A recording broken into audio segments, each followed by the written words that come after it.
Hey, Coach, I'm super excited you found us on YouTube. That's exciting for all of us. If you like these kind of resources, make sure you go over and check out teachhoops.com up above. Great resource, 14-day free trial, become a mentor, everything you would ever want to become a better coach. So go check that out. That's first thing. Second thing is make sure you subscribe. Go down below, make sure you subscribe, and you'll get all the updates and everything that kind of moves forward. So have a great day. Talk to you soon. And if you want anything new, put it down below. And I hope you enjoy the video. All right. Welcome to High School Hoops episode 15, I think. 15, yes. Episode 15. I looked at this topic. I'm going to tell you right now, we are only going to scratch the surface. See, I'm scratching my microphone. We're only going to scratch the surface on this. I could literally talk about this. And I'll tell a story to Jake here in a second, but I could talk about this, no lie, for 5 hours. I mean, it's crazy. But go ahead, tell the subject, and then I'll tell my story. Well, I think what you're talking about too is here's our question, and I can go a little bit too. Okay. Is how to approach scouting an opponent. And when I joined Teach Hoops 2 years ago, that was what we talked about for several months. Was a lot of our one-to-one, right. Even our office hours sort of talking about scouting opponents, because when it comes down to it, those are the discussions and the things that are so valuable of joining a basketball community about that is you get other perspectives and ideas. Okay. So it's a long thing. It is. And the check's in the mail for the plug on TV. Checks in the mail. But the thing is, so I'm going to tell a story. So I took over a program 20 plus years ago. It was horrible. Had six winning seasons in like 40 years. I was the only applicant. Horrible. And my first season, we were 7-14. We weren't very good. And I remember sitting in that locker room with the former head coach, who became my assistant, who became the principal, and saying, "I can't do this. I can't go through 7-14 again." And so he finally got me on the bus, got me out of the locker room. All the kids were gone. And on that bus ride, it was from lacrosse. And we played a really good lacrosse team tight. We weren't very good. I think we had like 3 dentists on that team. I'm not kidding. That ended up being dentists. Wow. So they were smart kids, but they were good dentists. They could clean your teeth. But on that bus ride home, I remember us sitting and figuring out what we could do as a program to get better. And, because you got to take the kids that show up in at your door, the first day when they're freshmen. You got to take what you have. But one spot that we knew, and this was 20 years ago, this was 2 VHS tapes. We knew we could out-scout, out-hustle, outwork people to figure out what they were doing more than the pre-huddle, pre-crossover. We figured out a way that we could outwork people to get a couple wins, and we did. The following year, we got some wins just because we out-hustled people. We sent scouts to every game with big VHS tape things and videotaping, and that helped us. I mean, so I think scouting, it has changed in 20 years, but I think scouting is a place where you can at least stay steady with your opponents, if not increase a little bit. And the reason being is, you're just giving your team, your players, and yourself information and tendencies. Like high school, in my opinion, high school hoops is a lot of it's about matchups. So if I know Johnny can only do these 3 things and I can convey that to my players, that's an advantage for us. And most high school kids, we're not talking about the 5-star recruit that's going to Kentucky. We're talking about the kid that runs cross country, then plays basketball, and then is on the baseball team. You can come up with, here are the 3 tendencies that John's going to do every time he catches the ball. Here's how he's going to attack the rim. Here's how he's going to do these things. And if you've got a team that's semi-cerebral, you can beat people with that. Yeah. I'm thoroughly convinced you can win basketball games by out scouting people. Another thing is too, a misconception is it's just not a varsity thing. You can work on tendencies with your JV and your freshman team. Yes. I think often people just think that they go in and only the varsity, but you don't have to over scout, but you're going to be able to play most of your teams twice and look at your your stats from the previous time you played them, especially now with the technology with Huddle. Right. You can track all that. Yeah, and I get it for the hard part for the freshman JV is maybe you don't see them until that first opponent. But a lot of people that are playing, even youth coaches, you'll see a team, but then you'll see them again at some point. The issue is how are you taking down notes? How are you getting that information to yourself and your players, I think. And a lot of programs are still system based, so a lot of teams will still run their freshman team is going to run the same thing the varsity runs. Right. So if you can communicate that with your staff, it only is going to help you even on the sideline when your JV and your freshman coaches are on. If you're a varsity coach, that terminology, if the team is running the flex and you're bumping that flex screen, that talk on the bench is going to be more authentic for the coaches when they're talking to the varsity guys on the bench. So you can scout more than just within one team in your program. The whole program can be circled around what you're doing. Right. I agree. I mean, and it's how you do it too. You know, I could, like I said, I could do 5 hours on. I could literally, anybody that would be watching at this point, I have books up behind. I could hand a book on every coach in our league. I could say, here's what they're going to do. Here's how they're going to do it. So on and so forth. I could do that. But you know what? Do you know what would happen to that? It would get thrown in the backpack and they won't look at it. You have to put it in almost Spark Note / Cliff Note versions for the boys, and then go through and watch film. Then go through the more in-depth one. I believe in an in-depth scout, but it's more for me. I got to get it. If I can't get it down to a page or two for the boys or the girls then I'm not doing my job. It's worthless. But the other thing is it takes a lot of time. It takes a lot of time. You have, if you're gonna really dedicate to scouting and you want to be very successful, even when you have a good team, scouting takes a lot of time. So those people that have busy schedules and stuff, talking about laying out your calendar, delegating, maybe even delegating some people in your program to fast draw some things. I've done that in years past with some of my assistants, which made my life easier. Yep. So if I play a team 2 weeks from now, I might have one of my assistants view the game and fast draw it all and clip it, and then I'll look back and see that, because that'll take up a lot of less time for me later on. Right. So, yeah. And it's like, you delegation is a whole different story, but you have to, you have to be able to break it up into pieces. And it's gotten easier. I'm telling you, like, I'm sounding like an old guy that used to walk uphill both ways to school kind of thing. No, but I mean, I'm telling you that you don't know how good you have it with crossover and Huddle and then breaking all the film down, and you can find any clip on any kid at any time. It's crazy. I mean, I had to do all that stuff like by hand kind of thing. Maybe you'll be in the Smithsonian one day, Coach. Yeah, something. I got some VCRs. If anybody's looking for VCRs, let me know. I got a bunch of VCRs for you.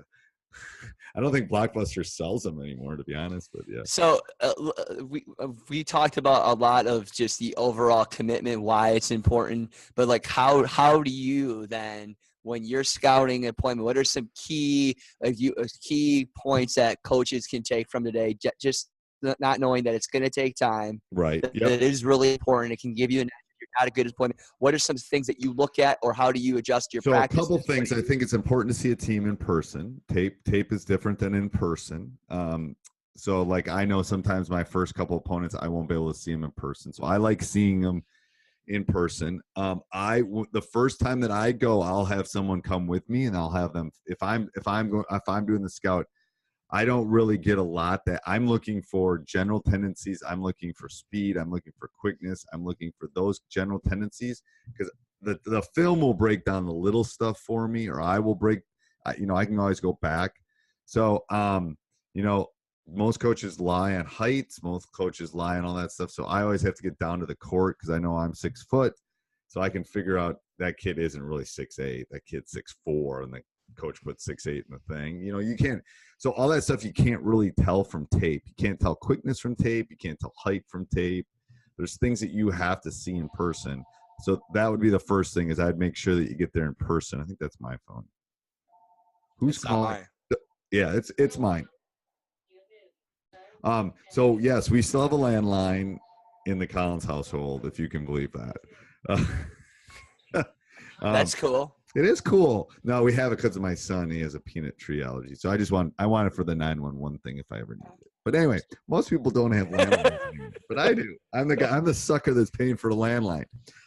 Anyway, so and I'm not editing that out because I don't care. No. It's real. So it is real.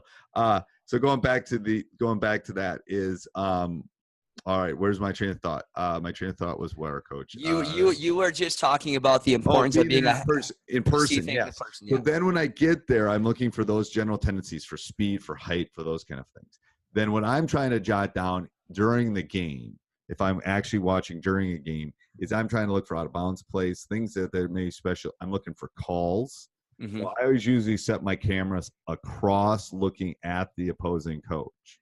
To see what they do on the bench. I want to see what they do. I don't need to see their timeouts and what they're drawing at timeouts. Whatever. I don't need to see that. But they might be doing some nonverbal cues. They're doing cues during the game, probably, or their assistants are. So I want to see their faces, and I want to see as the player would see it, kind of running down the court. So then I'm looking for calls. I'm looking for, they're calling, whatever they're doing or holding something up. I want to be able to see that. So I'm never behind their bench. I'm always opposite their bench, or the bench of the team that I'm scouting. And then, like I said, I'm looking for out of bounds plays. I'm looking for quick hitters. I'm looking for tendencies of players. I'm looking for personality. This kid's a hothead. This kid's a workhorse. This kid's the one that's going to get on the floor. This kid's an offensive rebounding machine. Because, again, you can kind of see that on tape, but you really can't see it on tape. Because all the nuances and this is, and I'll talk into my camera. Ooh, coach just called blue. Coach just called blue. So when then I'm rewatching it, I'll know that's their blue call, and then then I can rewind it. I can cue it back. Those are some easy hints that I do during the game. What about you, Coach? I think those are all things that I would look at. I talked about this idea of looking at tendencies.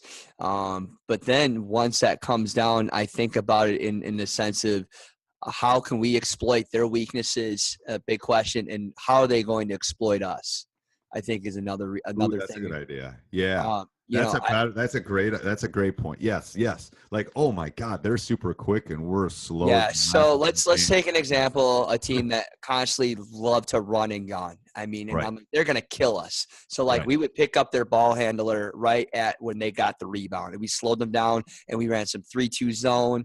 Then we sometimes trapped in the corner. So we thought about what were they going to do that may give us problems. Yep. And that's just an old coach. I'm already thinking that when I walk in the gym, it's like, oh crud, there's a bunch of like, oh my God, look how tall they are. Beanstalks here. Oh my goodness. But not even the simple fact of, are they going to get in our heads? Are they going to be physical? I think physical teams can really, with a team that's really finesse, I think that can give a team problems. So maybe you got to up your practice and make it more physical before you play a certain opponent. Those type of things can be considered weaknesses in your team as well, and they can exploit it.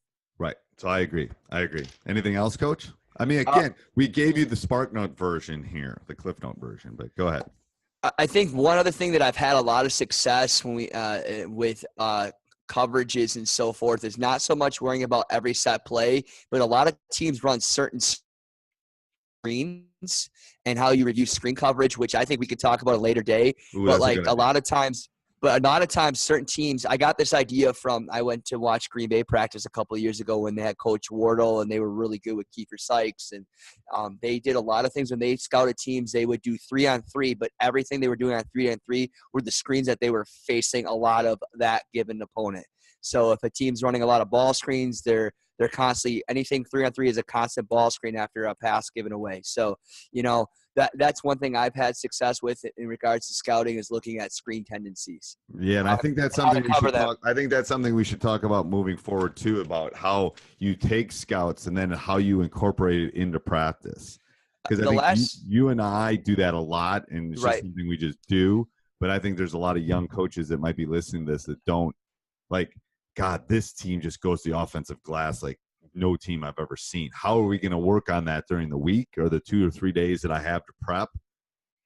you and I just think that way. You know what I mean? Right. We have to, we'll have a discussion about But that. but that takes time. I didn't think like that right away. Right. Yes. And my mind has changed since talking to you and talking to other coaches. Your perspective changes and you just get better at what you do. It's a craft, you know. Right.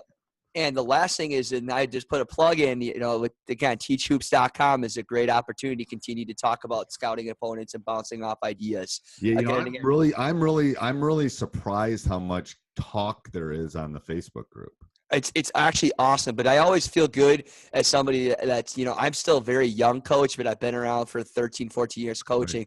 Right. I always feel good to pay it back to somebody else. Yeah, and it's like there's guys that jump on.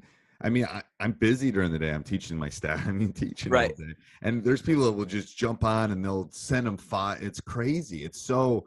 I'm going to leave that, even though we're going to have a forum in the new Teach Hoops. I'm going to leave the Facebook group. You should. I think it's just good for the overall game. Yeah. And it's also some people you take for granted from all the knowledge that you have that some people might just be clueless, Right. And they need that support. Like I could not imagine, there is so much information out there, but I think a lot of people are afraid these days to make mistakes when they start coaching. Right. There was somebody just trying to figure out how to send out the newsletter. Did you see that one? Yep, exactly. And it was like someone had to, I use MailChimp. Well, you could BCC. It's all that stuff I just assumed people knew. And it's but I think people now they're so, they have Facebook. People can see everything they do. There is no privacy anymore. So I think people are more likely to fear coaching in a way because they're constantly being microscoped every single day. Right. And we are, like, as teachers, we're on a microscope and coaches every single day. Well, I know. I was at my banquet and the cameras come out. It's like someone's taping my speech to their exactly. It's like, okay, this is different than it was 20 years ago. Exactly. So everything. Exactly. All right. We'll talk soon, Coach. Bye. Yeah. Thanks. Bye-bye. Hey, Coach, I hope you enjoyed that video. If you're looking for more videos like that, check out teachhoops.com for coaches who want to get better. 14-day free trial. I do not think you'll be disappointed.